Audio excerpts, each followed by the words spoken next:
কোরআনে কারীম বলছে ওয়াইদা আনআমনা আলাল ইনসানি আ'রাদা ওয়া নাআ বিজানিবিহি ওয়াইদা মাসসাহুশ শাররু ফাযু দুআইন আরিদ। আল্লাহ রাব্বুল আলামিন বলেন, যখন আমি বান্দাকে নিয়ামত দেই, নিয়ামত পেলে পরে তখন সে পিঠ প্রদর্শন করে আমারে বুড়ো আঙ্গুল দেখায়, আর যখন বিপদ আসে তখন লম্বা চৌড়া দোয়া শুরু করে যায়। দেখেন না, যখন তুফান হয়, ঝড় হয়, টর্নেডো হয়, বরকি হয়, প্রচন্ড ঝড় এসেছে, এই ঝড়ের মোকাবেলায় কাঁপতে থাকে, আল্লাহ আমারে বাঁচাও, রক্ষা করো। আল্লাহ যদি দয়া করে মেহেরবানি করে ঘরটারে বাঁচাই দিল, তারপরে সকালবেলা কয় যে আমার বাবা বড় বুদ্ধিমান ছিলেন, পাকা শাল কাঠের খুঁটি দিছিলেন আর তাল গাছের চৌকাঠ দিছিলেন, নইলে কি ঘর টিকতো, যে ধাক্কা লাগছিল। আল্লাহ কয় দেখো বাঁচাইলাম আমি, কানলো আমার কাছে, আর এখন প্রশংসা করে তাল গাছের আর ওর বাপ। বিপদে পড়লে আল্লাহর কথা খুব মনে ওঠে, আর বিপদ যখন যায় আর মনে থাকে না। এক বেচারা তুফানের মধ্যে পড়ছিল, নদীর ঢেউ, প্রচন্ড ঢেউ, বলতেছে আল্লাহ কোন রকম রহম করে আমার একটু খাল পর্যন্ত নিয়ে দাও, তারপর আমি যাইতে পারবো না। বিপদ যখন আসে সে সময় আল্লাহর কথা খুব মনে পড়ে বান্দার, আর বিপদ যখন চলে যায় তখন আল্লাহকে বেমালুম মানুষেরা ভুলে যায়। এই জন্য তাওহীদের দাবি হচ্ছে মানুষ যেন শুকরগুজারকারী, কৃতজ্ঞতা স্বীকারকারী বান্দায় পরিণত হয়ে যাবে, সব জায়গায় শুকর করবে। আল্লাহ পানি খাবে, পানি পান করে বলবে আলহামদুলিল্লাহ, খানা খাবে বলবে আলহামদুলিল্লাহ, কোন একটা ভালো কাজ দেখবে বলবে আলহামদুলিল্লাহ। সমস্ত প্রশংসা হবে আল্লাহ রাব্বুল আলামিনের। কার হবে? আল্লাহ পাকের শুকরিয়া আদায় করতে হবে, সমস্ত ব্যাপারই শুকরিয়া, কৃতজ্ঞতা আল্লাহ। আল্লাহর প্রতি কৃতজ্ঞতা প্রকাশ করার বদলে তার নাফরমানি করার কারণে যুগে যুগে অনেক প্রভাবশালী জনপদকে আল্লাহ ধ্বংস করে দিয়েছেন। ইতালির পম্পেই নগরী তার সাক্ষী। এই পম্পেই শহরটা হচ্ছে ঈসা আলাইহিস সালামের জন্মের 2000 বছর আগে এই শহর তৈরি হয়। ঈসা আলাইহিস সালামের জন্মের 179 বছর পর ভূমিকম্প হয়। সেই ভূমিকম্পে গোটা পম্পেই শহরটা পৃথিবীর মানুষের চোখের আড়াল হয়ে যায়, ধ্বংস হয়ে যায়, মাটির তলায় গরক হয়ে যায়। আজ থেকে 200 বছর আগে মাটি খনন করতে গিয়ে এই শহর আবিষ্কৃত হয়। পুরা শহরটা খুঁড়ে তারা বের করেছে। 180 হেক্টর জমিনের উপরে এই বিশাল শহর। ঘুরে ঘুরে দেখলাম, গাড়ি চলে না সেখানে, পায়ে হেঁটে দেখতে হলো। প্রশস্ত রাস্তা।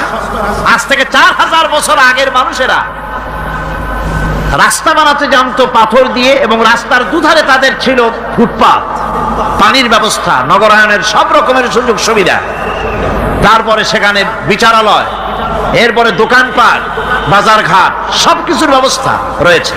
বিশাল বিশাল পাথরগুলি দিয়ে পিলার তৈরি করা। ভাবলাম এই পিলারগুলি, এই পাথরগুলি তারা কিভাবে ক্রেন ছাড়া এত উপরে উঠালো কি করে, আমার মাথায় আসলো না। পাথর কেটে কেটে সুন্দর সুন্দর অঙ্কন শিল্প তারা করেছে।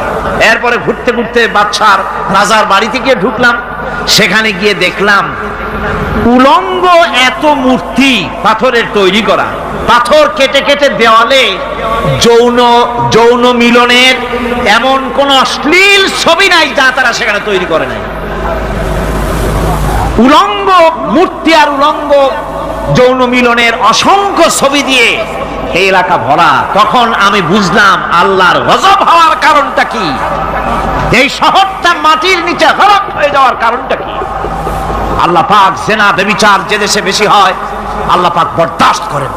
দুশ্চরিত্র যে দেশের মানুষ দুশ্চরিত্র হয়ে যায়, জেনা ব্যভিচার বেশি হতে থাকে, আল্লাহ গরক করে দেন, গজব দেন। এই গজব এক এক সময় এক এক রকমের হয়ে আসে।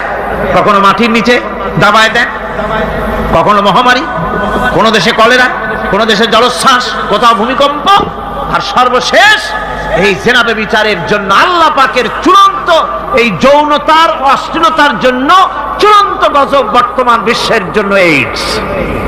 আল্লাহ পাক এই গজব দিয়েছেন। বন্ধুগণ, আমি সেই জায়গা আমি সেখানে যা দেখলাম, আল্লাহ পাক পাহাড়গুলিকে কিভাবে উড়াবেন এটা অস্বীকার করার কোনো উপায় নাই, বিশ্বাস তো করতামই। তবে হযরত ইব্রাহিম আলাইহিস সালাম যেমন বলেছিলেন, রব্বি আরিনি কাইফা তুহিল মাউতা, হায় আল্লাহ তুমি মরাকে জিন্দা করবা কেমনে? আল্লাহ পাক বলেন আওয়ালাম তুমিন, তুমি বিশ্বাস করো না? ইব্রাহিম আলাইহিস সালাম বললেন বালা, অবশ্যই বিশ্বাস করি, ওয়ালাকিন লিয়াতমাইন্না কলবি, যদি চোখে দেখতাম তাহলে আমার অন্তরাত্মা খুব ঠান্ডা হতো। আল্লাহ রাব্বুল আলামিন চোখে দেখায় দিলেন জিন্দা কেমনে মুর্দা হবে, মুর্দা কেমনে জিন্দা হবে, আল্লাহ দেখায় দিলেন।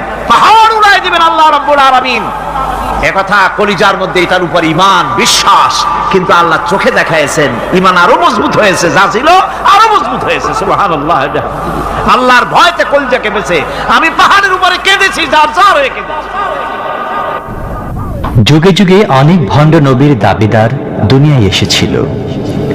স্বয়ং রাসূলুল্লাহ সাল্লাল্লাহু আলাইহি ওয়াসাল্লামের উপস্থিতিতে একজন নিজেকে নবীর দাবি করে বসল। এখন শুনবো তার পরিণতির কথা। হুজুরের জামানায় একজন নবুয়তের দাবি করল, তার নাম ছিল মুসাইলামা কাজ্জাব। মুসাইলামা কাজ্জাব সে নবুয়তের দাবি করল। এখন হুজুরের মুয়াজ্জিন যিনি, তিনি তো আযান দিতেন, আশহাদু আন্না মুহাম্মাদার রাসূলুল্লাহ, পড়েন সবাই, আশহাদু আন্না মুহাম্মাদার রাসূলুল্লাহ।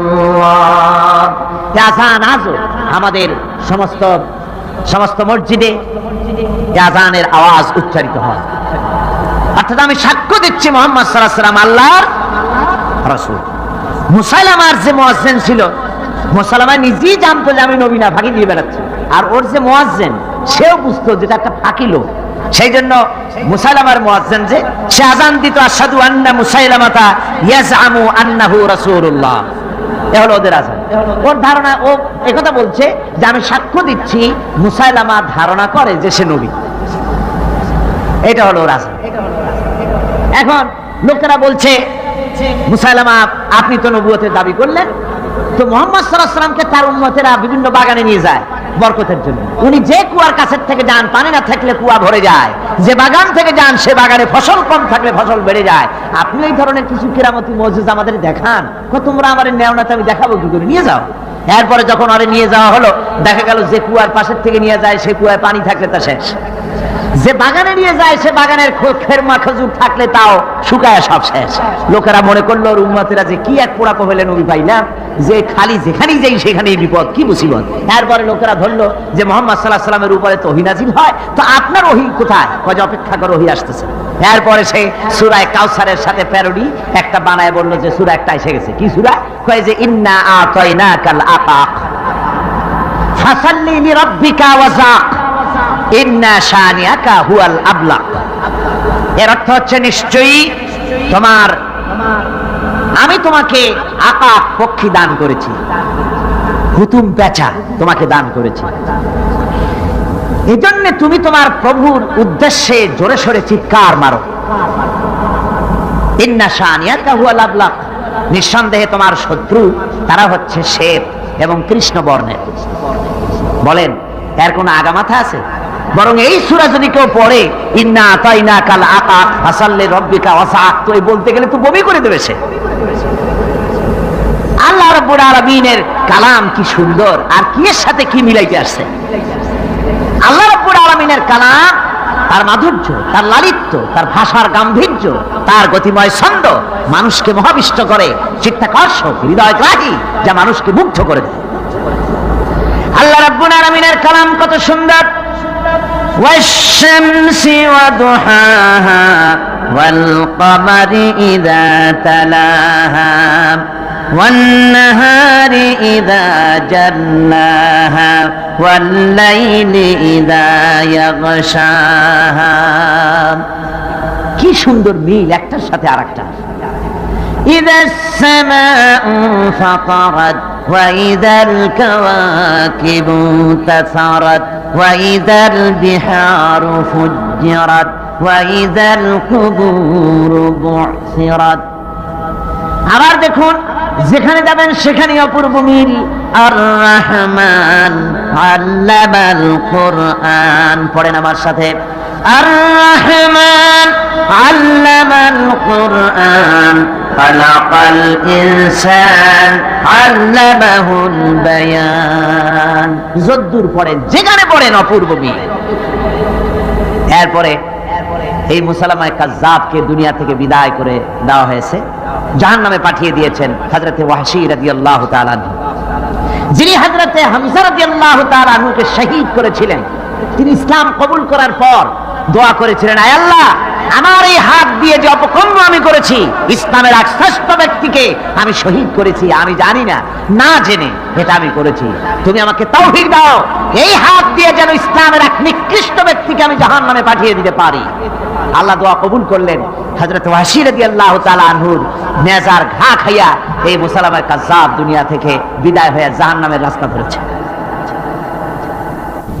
আরেক জাহান্নামী গোলাম আহমদ কাদিয়ানী।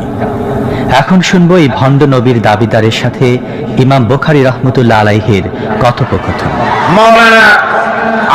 মাওলানা শাহ আতাউল্লাহ বুখারী রাহমাতুল্লাহ আলাইহি গোলাম আহমদ কাদিয়ানীকে একবার প্রশ্ন করেছিলেন, তুমি যে নবুয়তের দাবি করছো, এই শক্তি কোথায় পাও? তিনি দলিল চান নাই। কে তোমাকে এই শক্তি জুগিয়েছে? গোলাম আহমদ বলেছে, কোরআন জুগিয়েছে। কোরআন আমার সম্পর্কে বলেছে, ইয়াতি মিন বাদ ইসমুহু আহমদ, আমার পরে একজন আসবেন, হযরত ঈসা আলাইহিস সালাম বলেছেন, যার নাম হচ্ছে আহমদ, আমি তো সেই আহমদ। মাওলানা বুখারী বলেন, আরে বেটা, তোমার নাম তো গোলাম আহমদ। অর্থাৎ ঈসা আলাইহিস সালাম যার পেশেন্টগুই করেছেন, যার ফোরকাস্ট করেছেন, ভবিষ্যৎবাণী করেছেন, তুমি সেই আহমদ, তার গোলাম, সেই আহমদের গোলাম তুমি। গোলাম আহমদ বললেন, দেখুন, আমার নাম হচ্ছে গোলাম আহমদ। এখন আপনি যখন এটা নিয়ে তর্ক সৃষ্টি করলেন, তখন আমি বলতে চাই, আমার নামের প্রথম শব্দ বাদ দিয়ে দিলাম, এই নাম আর ব্যবহার করব না।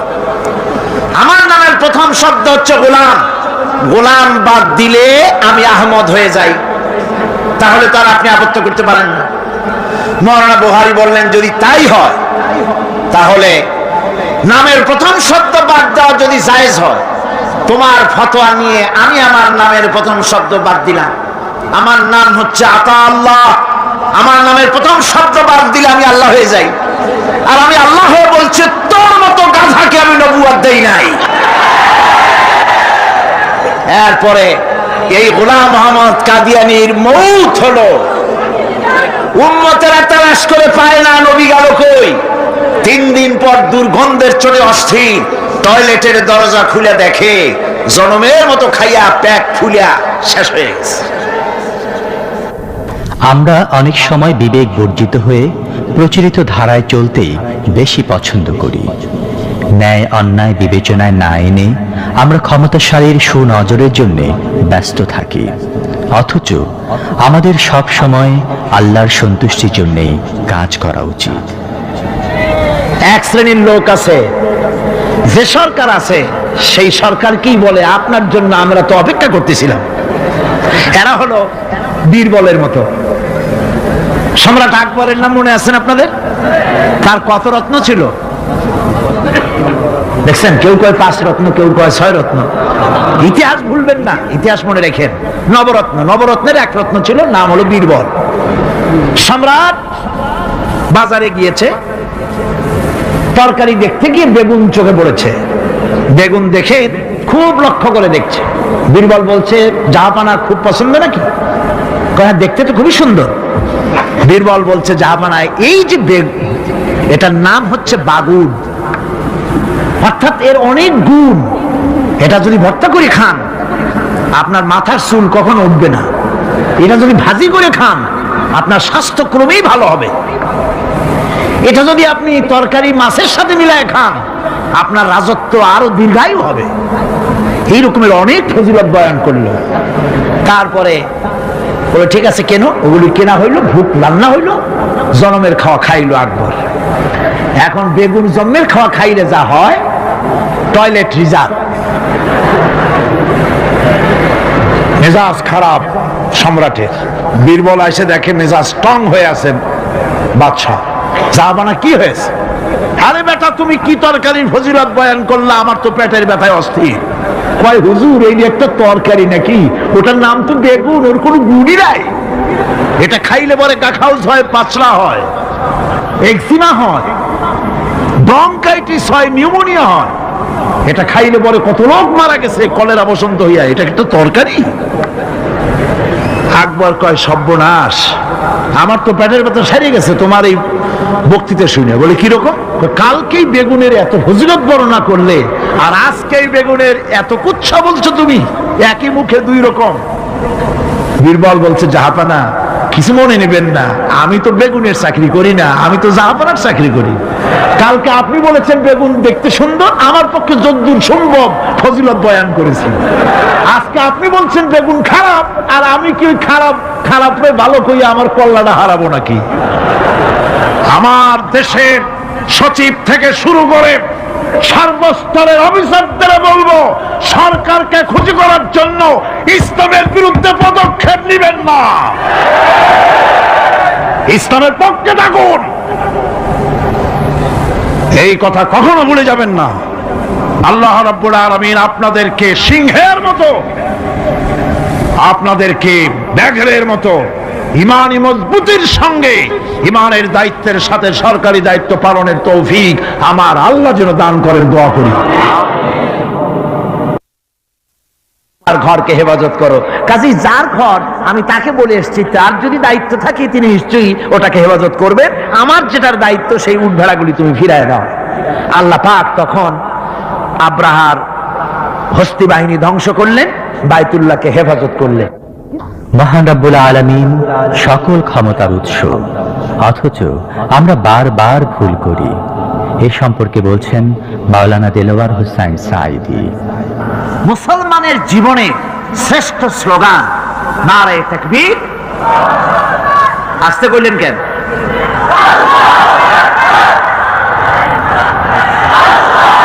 আল্লাহ হচ্ছেন বড়, তার থেকে বড় কেউ। আমি চিন্তা করি মাঝে মধ্যে, কিছু মনে নেবেন না, আমি মাঝে মধ্যে চিন্তা করি যে সমস্ত রাজনৈতিক দলের লোকেরা মুসলমান, আর রাজনৈতিক মতপার্থক্য থাকতেই পারে, যে কোনো দল করতেই পারে, কিন্তু এমন রাজনৈতিক দল আমি কেন করব মুসলমান হয়ে যেই রাজনৈতিক দলের মিছিলে আর মিটিং এ আল্লাহু আকবার স্লোগান দেওয়া যাবে না? কারণ হচ্ছে আমি যখন দুনিয়া এসেছিলাম, আপনি যখন দুনিয়া এসেছিলেন, আপনার আমার কানে কি শোনানো হয়েছে? কন্ত আজান শোনানো হয়েছে। দুনিয়া এসে আমি প্রথম কি শুনেছি? আল্লাহু আকবার, এটাই শুনেছি। আজানের প্রথম শব্দ কি? নামাজের প্রথম শব্দ কি? ইকামতের প্রথম শব্দ কি? জানাজা, জীবনের শেষ নামাজ, এটার প্রথম শব্দ কি? এটা শেষ শব্দ কি? তাহলে এর সিগনিফিকেন্সটা কি? এর অর্থটা হচ্ছে আমার জন্ম থেকে মৃত্যু পর্যন্ত জীবনের সকল ক্ষেত্রে আমাকে বলতে হবে, স্বীকার করতে হবে, মানতে হবে, নিতান্ত গোলামের মতো মানতে হবে আল্লাহু আকবার। আল্লাহর চাইতে শ্রেষ্ঠ কেউ না। মুসলমানদের বলবো, এই স্লোগান চালু করো, যে দলে থাকো, নেতাদের বলো দুনিয়ার সব স্লোগান দিতে পারবো, কিন্তু আল্লাহু আকবার বলতে পারবো না। এটা যদি নিষেধ করা হয়, এমন দলের কপালে আগুন লাগুক। আমি মুসলমান, আমি মুসলমানের সন্তান, মিছিলে মিটিং এ সর্বত্র আমার প্রথম স্লোগান নারায়ে তাকবীর। মহান আল্লাহ সবকিছুকে অত্যন্ত সুন্দর করে সৃষ্টি করেছেন, মানুষকে বানিয়েছেন তার নিপুণ হাতে। তাই মহান রব্বুল আলামিনের শুকরিয়া আদায় আমাদের একান্ত কর্তব্য। الذي خلق فسوى والذي قدر فهدى। তিনি সকল বস্তুকে সৃষ্টি করেন এবং তারপর তার পরিমাপ, তার কর্মপথ, তার হেদায়েত তিনি দিয়ে দেন। তার মানে হচ্ছে তিনি সৃষ্টি করেন, সামঞ্জস্য রাখেন, পরিমাপটা ঠিক করেন এবং পথের নির্দেশ দেন। সৃষ্টি করেই ছেড়ে দেন না, তার হেদায়েত দিয়ে দেন, তার পরিমাপটা ঠিক করেন, সামঞ্জস্য করেন। কিরকম? দেখুন, আপনি যখন দাঁড়ান তখন আপনার পায়ের উপরে হাঁটু থেকে হাঁটুর নিচের যে অংশটা পা পর্যন্ত ওইটারে কি কয়? পা, নলা। এই তো ঠিক বলছেন, নলা। আপনারা আমাকে সাহায্য করবেন যেখানে আমি আটকে যাই। নলা, এই নলাটা পায়ের সেন্টারে যদি রাখা হতো, বোঝেন ভালো করে, পায়ের সেন্টারে এই জায়গাটা, এটা ধরুন পা, এই জায়গাটায় যদি হতো পায়ের নলাটা, হয় সিটায় পড়তেন না হয় ফুটোয় পড়তেন। আল্লাহ পাক বলছেন শুধু সৃষ্টি করি না, সামঞ্জস্য এবং পরিমাপ ঠিক করি। মাপ মতো পাটা সামনে গোড়ালির কাছে নলাটা বসায় দেওয়া হয়েছে, যাতে আপনি শীত না হন, ভুটো হয়ে না পড়েন। সুবহানাল্লাহ কইতে ইচ্ছা করে না? এই নলাটা যদি আঙ্গুলের দিকে আসতো আর পাটা যদি পিছনের দিকে বেশি অংশ থাকতো, যতই সামনে হাঁটতেন ততই পিছনে চলে যেতেন। ভূত নাকি, ভূতের পা থাকে নাকি পিছনের দিকে, বলে লোকেরা, আমি দেখি ঠিক নেই। ভূত নাকি সামনে আগাতে গেলে পিছনে চলে যায়। এ পায়ের সামঞ্জস্যটা, অনেক কথা বলবো না, দুই একটা দৃষ্টান্ত দেব, তাতেই বুঝে ফেলবেন। আল্লাহ পাক বলেন শুধু সৃষ্টিই করি না, তার সামঞ্জস্য এবং পরিমাপকে ঠিক করে দেই। মুরগির বাচ্চা ডিমের থেকে বেরোয়, তারে যদি ওর মায়ের শুদ্ধ যদি আপনি ফালা দেন, পানির মধ্যে ডুবে মরে যাবে। আর ওর মার চিৎকারের চোটে সারা গ্রামের মানুষ এক জায়গায় হবে। আর হাঁসের ডিম থেকে বাচ্চা বেরোলে সেই বাচ্চা আর মা বাবা দুজনকেই ফালা দেন পানির মধ্যে, সাঁতরায় উঠে আসবে, ঠিক কিনা? কে শিখাল সাঁতার? কে শিখাল? শুধু সৃষ্টিই করেন না, আল্লাহ পাক সৃষ্টি করেন, সামঞ্জস্য এবং পরিমাপকে ঠিক করেন এবং তাকে পথের নির্দেশ দেন। এটা হলো সর্বশেষ, সৃষ্টি করে ছেড়ে দেন না। আল্লাহর সাথে কাউকে শিরক করা উচিত নয়। আমাদের সব চাওয়া পাওয়া তার কাছেই হওয়া উচিত।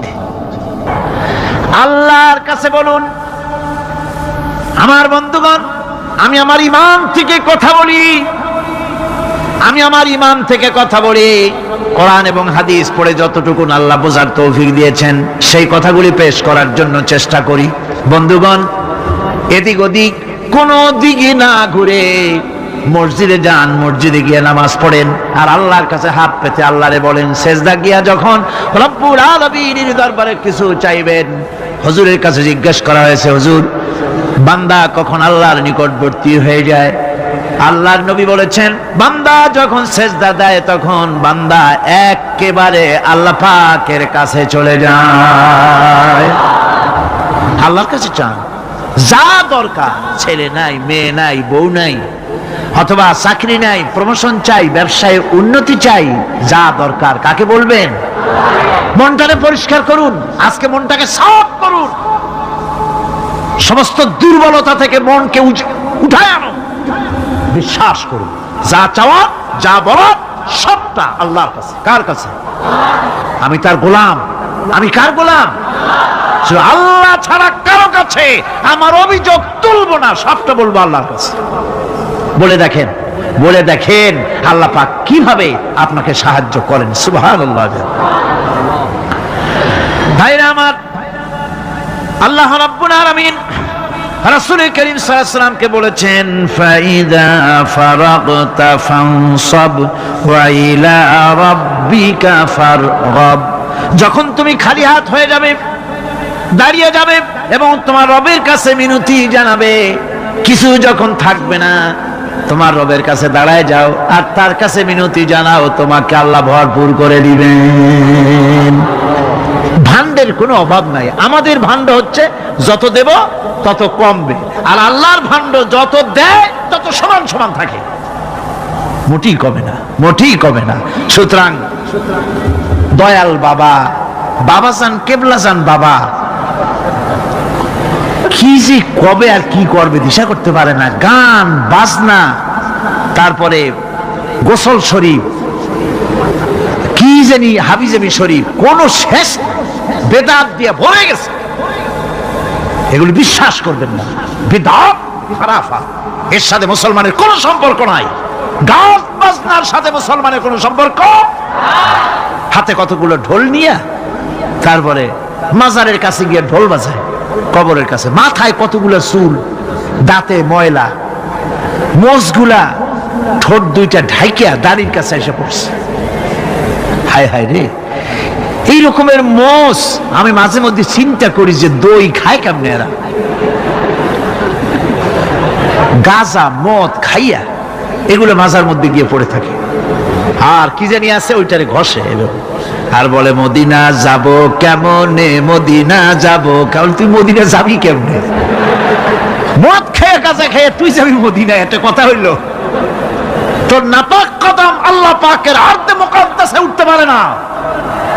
বদকার, জিনাকার, শারাবি, কাবাবি, আল্লাহ পাকের নাফরমান, কতগুলা শালু কাপড় গায়ে দিয়া মাথায় কতগুলা চুল রেখা, তারপরে গ্রামের নামে শরীফ। আশ্চর্য কথা, এই গ্রামের নাম শরীফ, ওই গ্রামের নামের মাথায় গিয়া শরীফ। শরীফ তো মক্কা শরীফ, মদিনা শরীফ, কোরআন শরীফ, হাদিস শরীফ, আর শরীফের দরকার নাই।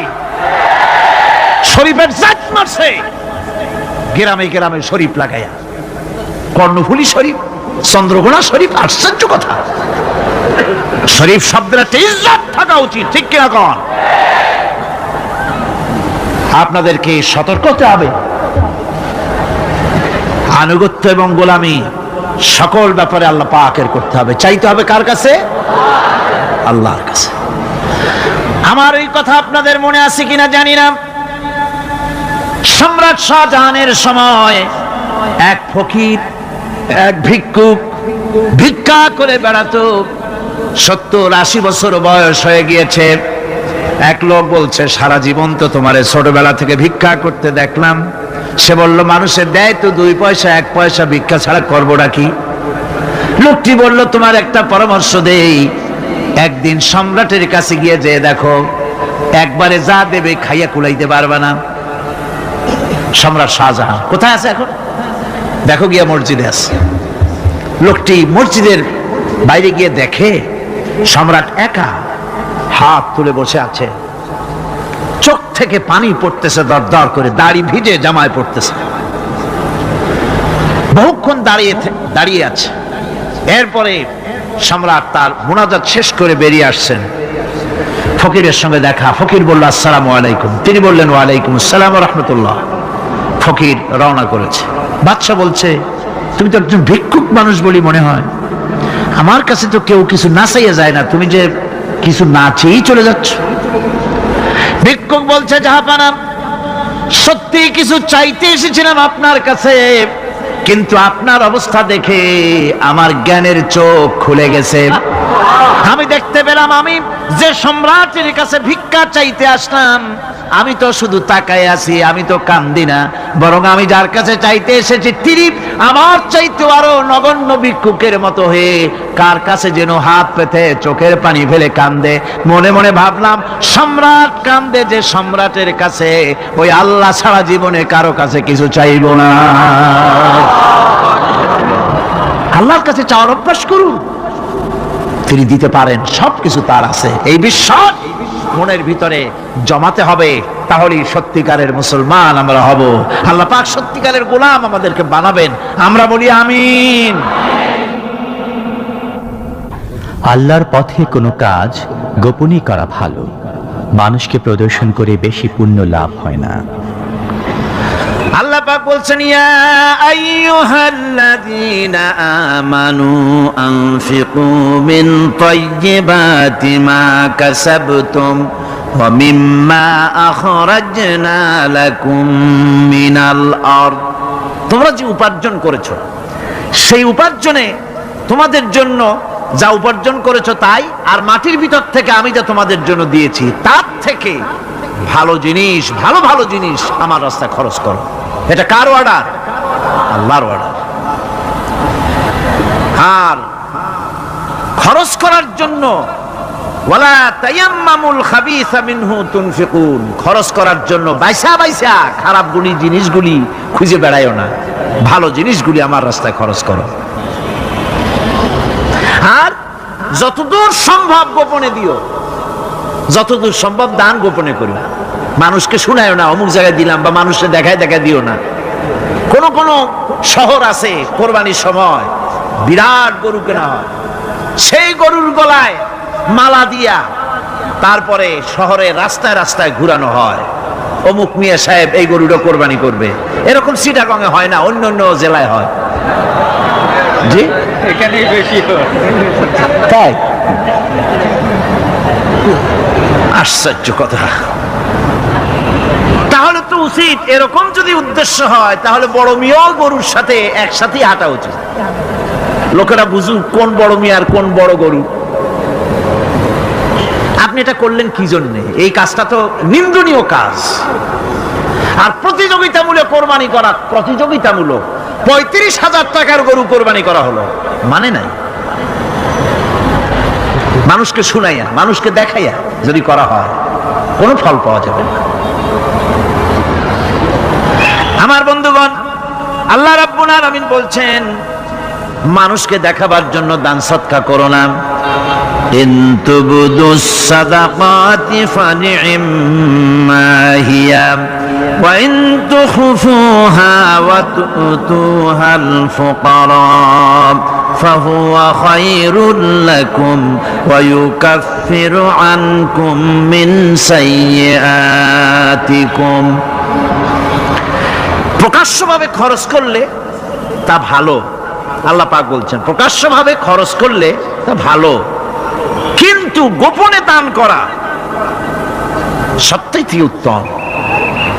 তবে প্রকাশ্যে দান করতে গিয়ে যদি এটা এই জন্য হয় যে আমি দিলে পরে আরো একজন উৎসাহিত হয়ে দেবে, সমাজ কল্যাণ পরিষদের এত বড় বিশাল মাহফিল, 16 লক্ষ টাকা খরচ হবে, দিলাম আমি 1 লাখ টাকা, এটা শুনাইয়া বলার পর আমার কথা শুনিয়া আরো যাদের টাকা আছে তারা হয়তো 2 লাখ দেবে, এই চিন্তা করে যদি তারগিবের জন্য, উৎসাহ প্রদানের জন্য, ইন্সপিরেশনের জন্য যদি হয়, এই নিয়ত হলে ক্ষতি নেই। কিন্তু সর্বাবস্থায় দানটা গোপন হয় ভালো। আল্লাহ পাক বলেন গোপনে যদি তুমি দান করো তাহলে আমি রব্বুল আলামিন ওই গোপন দানের বিনিময়ে তোমার সমস্ত গোপনীয় গুনাহগুলি আমি রব্বুল আলামিন মাফ করে দেব। ইসলাম সম্পর্কে অজ্ঞতা আমাদের জীবনের অন্যতম প্রধান সমস্যা, যার জন্য ইসলাম থেকে প্রকৃত কল্যাণ লাভে আমরা প্রায়শই ব্যর্থ হচ্ছি। এ সম্পর্কে মুহতারাম মাওলানা আলোচনা করছেন। এই নামাজ মানুষকে অন্যায় কাজ থেকে বাঁচায় দেয়। নামাজ যে মানুষকে অন্যায় কাজ থেকে বাঁচায়, কেমনে বাঁচায়? আমরা যে নামাজ পড়ি এই নামাজে তো আমাদেরকে অন্যায় কাজ থেকে বাঁচাইতে পারে না। নামাজি বহুত মানুষ আছে অন্যায় করে, করে কিনা কন? না করে না? করে। নামাজি অথচ অন্যায় করে। আর আল্লাহ বলছেন নামাজিকে, নামাজ তাকে অশ্লীলতা থেকে ফিরায়। তাহলে কথা কারটা ঠিক? আল্লাহটা। জোরে বলেন কারটা ঠিক? অবশ্যই আমার আল্লাহর কথা হক।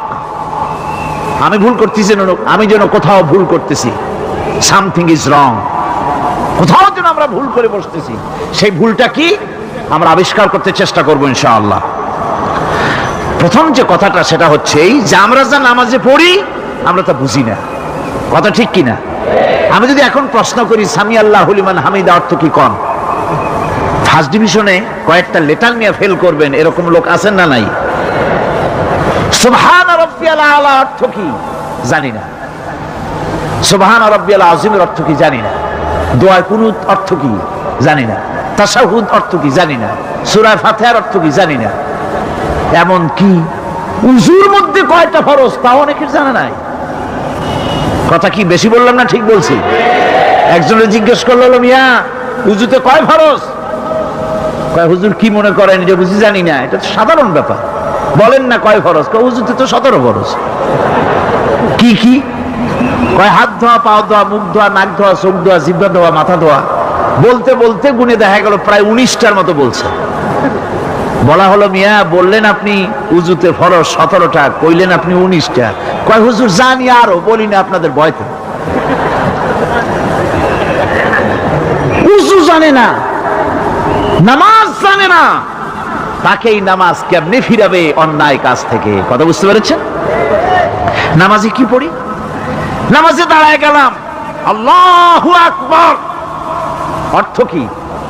চিল্লায় কন না আল্লাহু আকবার। এরকম না, মুসলমানের মতো গলা ছেড়ে দিয়ে চিৎকার দিয়ে বলেন আল্লাহু আকবার। এই আল্লাহু আকবার, আল্লাহ সর্বশ্রেষ্ঠ, তার চাইতে বড় আর কেউ নাই। এই কথা দিনরাত 24 ঘন্টার ভিতরে শত শতবার বলি, একবার দুইবার না, শত শতবার বলি আল্লাহ সর্বশ্রেষ্ঠ। এই কথা বলার পরেও মনের মধ্যে অন্য কেউ বড় হয়, আল্লাহর বড়ত্ব যেভাবে মুখ দিয়া বলি ওইভাবে কার্যত পালন করি না। নামাজে আল্লাহু আকবার বললাম, এরপরে সানা পড়লাম, তারপরে সূরা ফাতিহা পড়লাম। সূরা ফাতিহার ভেতরে যে সমস্ত কথাগুলি বললাম সেই কথাগুলি বুঝি না, কি বলেছি তাও জানি না। এরপরে সুবহান রাব্বিয়াল আলা বলেছি, সুবহান রাব্বিয়াল আযীম বলেছি, সামি আল্লাহু লিমান হামিদা বলেছি, অর্থ কি জানি না। আল্লাহ তা শুনতে পান, যে ব্যক্তি আল্লাহর প্রশংসা করেন তিনি তা শুনতে পান। নামাজের মধ্যে আইডিয়া দেওয়া হচ্ছে, তুমি যে আল্লাহর জন্য নামাজ পড়তেছো, প্রশংসা করতেছো, এটা এমন নয় যে আল্লাহ পাক দেখছেন না বা শুনতেছেন না। তুমি যা বলতেছো, প্রশংসা করতেছো, আল্লাহ পাক তা শুনতে পাচ্ছেন। অনেক কঠিন অপরাধ করেও যদি বান্দা মহান আল্লাহর দরবারে মাফ চেয়ে ধর্ণা দেয়, তাহলে আল্লাহ তাকে ফিরান না, কেননা তিনি তার বান্দাকে অত্যন্ত ভালোবাসেন। আল্লাহ চান বান্দা তার ভুলের জন্য তওবা করুক, তার কাছে মাগফিরাত কামনা করুক। বুখারী শরীফের আরেকটি হাদিস শোনাই। একটা লোক 99টা খুন করছে। কয়টা? 99টি খুন করে একজন রাহেবের কাছে গেছেন, যে বলছেন, ভাই আমি তো একটা বেকায়দার কাম করছি। বলে কি? কয় 99টা মানুষ খুন করছি, আমার কি গুনাহ মাফ হওয়ার কোনো পথ আছে? লোকটি বলছে, কি সর্বনাশ, 99টা খুন করছো, তোমার আর কোনো উপায় নেই। লোকটি বলছে, উপায় যখন নাই তোরেও আর আস্ত রাখবো না, ওরেও শেষ করছে। আমি কি গল্প শোনাইতেছি না, হাদিস বুখারী শরীফ এসেছে। ওই লোকটাকে হত্যা করেছে। তাহলে কয়টা হলো এখন? একেবারেই পুড়ে ফেলাইছে কাম। এবার হাঁটতেছে হতাশ হয়ে, কি করলাম, 100টা খুন করে ফেলাইছি, আমার কি আর উপায় আছে? হাঁটতেছে হাঁটতেছে একজনের কাছে জিজ্ঞেস করলো, ভাই আমি তো আকাম করছি, আমি এখন তওবা করতে চাই, আমাকে কি একটা খোঁজ দিতে পারো, ভালো আলেম, বড় আলেম কোথায় আছে, আমি তার কাছে গিয়ে তওবা করতাম। লোকটি বললেন, ওই যে দেখা যায় দূরে, ওইখানে ওই গ্রামে একজন আলেম আছেন, একজন হক্কানি আলেম আছে, তার কাছে যাও। লোকটি রওনা করলেন। প্রতিমধ্যে আল্লাহ পাকের অর্ডার হয়ে গেল লোকটার জান কবজের জন্য। এখন লোকটার মৃত্যু হবে। 2 ধরনের ফেরেশতা এসে হাজির। গজবের ফেরেশতারা কয় যে 100টা খুন করছে, ওর জান আমরা কবজ করব। রহমতের ফেরেশতারা বলছে, এই লোকটা তওবার জন্য পেরেশান হয়ে দৌড়াচ্ছে, ওর জান আমরা কবজ করব। 2 দলে ঝগড়া বেঁধে গেল। আল্লাহর নবী বলেন, ফেরেশতারা যখন ফয়সালা চাইলেন, আল্লাহ রাব্বুল আলামিন ফয়সালা দিয়ে দিলেন। জমিন মাপব, যে দিক থেকে এসেছে সেই দিক বেশি না, জালেমের কাছে তওবা করতে যাচ্ছে সেই দিকে বেশি। কোনটা বেশি? যেটা বেশি হবে তার উপরে ফয়সালা হবে। যদি পেছনে জায়গা বেশি থাকে, সামনে জায়গা যদি কম হয়, তাহলে রহমতের ফেরেশতারা জান কবজ করবে। আর যদি সামনে জায়গা বেশি হয়, পিছনে যদি কম হয়, তাহলে গজবের ফেরেশতারা করবে। মাপা হলো, ফেরেশতারা জমিন মাপলেন, জমিন মেপে দেখতে পেলেন ওই আলেমের বাড়ি, যার বাড়ি তওবা করতে যেতে ছিল, তার বাড়ির দিকে 1 বিঘা জায়গা, মধ্যভাগ থেকে 1 বিঘাতের মতো কি 1 হাতের মতো বেশি এসে গেছে। আল্লাহ রাব্বুল আলামিন মাপার পরে অর্ডার করে দিলেন, 1 বিঘা বা বেশি জায়গা যখন এসে গেছে তওবা করার জন্য, আমি তার গুনাহ মাফ করে দিয়েছি, রহমতের ফেরেশতা তার জান কবজ করবে। আমার বন্ধুগণ, আল্লাহ রহমান রহিম। মানুষের জন্য গুনাহ করা স্বাভাবিক। যত গুনাহ আমরা করেছি জীবনে, আল্লাহর কাছে মাফ চাইতেছি, আল্লাহ দয়া করে আমাদেরকে মাফ করে দাও। জোরে কোন আমিন, আরো জোরে বলেন আমিন। এই আশা আল্লাহ রাব্বুল আলামিনের কাছে থাকতে হবে। আল্লাহ পাক দূরে না, আল্লাহ কি অনেক দূরে না। وَإِذَا سَأَلَكَ عِبَادِي عَنِّي فَإِنِّي قَرِيبٌ। আল্লাহ রাব্বুল আলামিন বলেন, ও আমার হাবিব, আমার ব্যাপারে যখন বান্দারা প্রশ্ন করে, আমি বান্দার একেবারেই নিকটবর্তী। জোরে কোন সুবহানাল্লাহ। আমি বান্দার একবারেই নিকটবর্তী। কত নিকটে? আল্লাহ রাব্বুল আলামিন কোরআনে বলেছেন কত নিকটে, শোনো। وَنَحْنُ أَقْرَبُ إِلَيْهِ مِنْ حَبْلِ الْوَرِيدِ। আমি আমার বান্দার শাহরগ, যে রগের উপরে তার মাথাটা খাড়া, এই রগের চাইতো আমি বান্দার বেশি নিকটবর্তী। জোরে চিল্লায় কোন সুবহানাল্লাহ। আল্লাহরে ডাকলে আল্লাহ শুনবেন না শুনবেন না? শুনবেন কি না? সুতরাং ডাকতে হলে কারে ডাকবো? আল্লাহরে ডাকবো। চাইতে হলে কার কাছে চাইবো? সাহায্য চাইতে হলে কার কাছে চাইবো? আর গুনাহ মাফ করতে পারেন কেবলমাত্র কে? আল্লাহ পাক। তার কাছেই গুনাহ মাফ চাইতে হবে। আল্লাহুম্মা আমিন। রব্বানা যালামনা আনফুসানা ওয়া ইন লাম তাগফির লানা ওয়া তারহামনা লানাকুনান্না ربنا لا تزغ قلوبنا بعد إذ هديتنا وهب لنا من لدنك رحمة إنك أنت الوهاب। আয় আল্লাহ তাআলা, বিশাল এই জনসমুদ্র নিয়ে তোমার অগণিত বান্দা বান্দাদের নিয়ে তোমার দরবারে হাত তুলেছি। আয় আল্লাহ, দয়া করে আমাদের জিন্দেগীর সমস্ত গুনাহ খাতাকে মাফ করে দাও। রব্বুল আলামিন, আমাদের মধ্য থেকে যাদের মা বাপ দুনিয়া থেকে জন্মের মতো বিদায় হয়ে গেল, হায় আল্লাহ, আমাদের মা বাপের কবরগুলিকে জান্নাতের টুকরা বানায়া দিও। রব্বির হামহুমা কামা রব্বায়ানি সগীরা। সবাই পড়েন, রব্বির হামহুমা কামা রব্বায়ানি সগীরা। হায় আল্লাহ রাব্বুল আলামিন, এই মাহফিলে দোয়া কবুল হয় এরকমের ধারণা অনেকের জন্মে গেছে। যেহেতু এটা কোরআনের মাহফিল, এই ধারণার বশবর্তী হয়ে অনেকেই দোয়া চেয়ে পাঠায় দেশ থেকে বিদেশ থেকে। আয় আল্লাহ তাআলা, তুমি দোয়া কবুল করেছো এমন বহু প্রমাণও আমরা ইতিমধ্যেই পেয়ে গেছি। আর আমরা জানি তুমি বলেছো, উদুনি আস্তাজিব লাকুম, আমারে ডাকো আমি ডাকের সাড়া দিয়ে দেব। রব্বুল আলামিন, বিনীত ভাবি তোমার আলিশান দরবারে, শাহী দরবারে গোলামের মতো ফরিয়াদ জানাই। যত মানুষ তোমার বান্দা বান্দিরা যত নেক নিয়ত করে দোয়া চায়, সকলের দোয়া কবুল করে নিও। সমস্ত মানুষের অভাব অভিযোগ দূর করে দিও রব্বুল আলামিন। এই মাহফিল অতীতেও তুমি ঋণযুক্ত রাখো নাই, এবারও যেন ঋণগ্রস্ত হয়ে না থাকে। এই শহরে কত বড় বড় ধনী আছে বাবু, তাদের দিলগুলিকে নরম করে দিও। তোমার বান্দা বান্দির দিল নরম করে এই বাজেট যা রয়েছে আল্লাহ, তুমি তা পুরা করে তার থেকে আরো বেশি দিয়ে দিও রব্বুল আলামিন। হায় আল্লাহ তাআলা, কোরআনের মাহফিলে বসলাম, যেই হাদিস দিয়ে মাহফিলটা শুরু করেছিলাম, তোমার হাবিব বলেছেন, কোরআনের মাহফিলে, জিকিরের মাহফিলে, তোমার আলোচনার মাহফিলে, তোমার হাবিবের আলোচনার মাহফিলে কোন মানুষ এসে হতভাগ্য হয় না বলে তোমার হাবিব বলেছেন। তোমার উদ্ধৃতি দিয়ে তিনি বলেছেন, মাবুদ, এই মাহফিলে আমাদের ভাগ্য তুমি বদলাইয়া দাও, আমাদের সাইয়্যাত গুলি দয়া করে তুমি হাসানাত দিয়ে বদলাইয়া দাও রব্বুল আলামিন। সমস্ত আলেম ওলামাদের হায়াত দারাজ করে দাও। ইসলামী চিন্তাবিদ, ইসলামী বুদ্ধিজীবী, ইসলাম যারা চায়, ইসলাম যারা ভালোবাসে, তাদের সকলকে আল্লাহ তুমি এক বানায় দাও। আয় আল্লাহ তাআলা, এই মাহফিলে যত লোক উপস্থিত হয়েছে কাউকে তুমি মাহরুম করে দিও না। সকলের ঝুলি তোমার রহমত দিয়ে আল্লাহ তুমি ভরে দাও। আল্লাহুম্মা জিদনা ওয়ালা তানকুসনা وأكرمنا ولا تهنا وأعطنا ولا تحرمنا وآثرنا ولا تؤثر علينا وارضنا وأرض عنا يا كريم يا رب العالمين.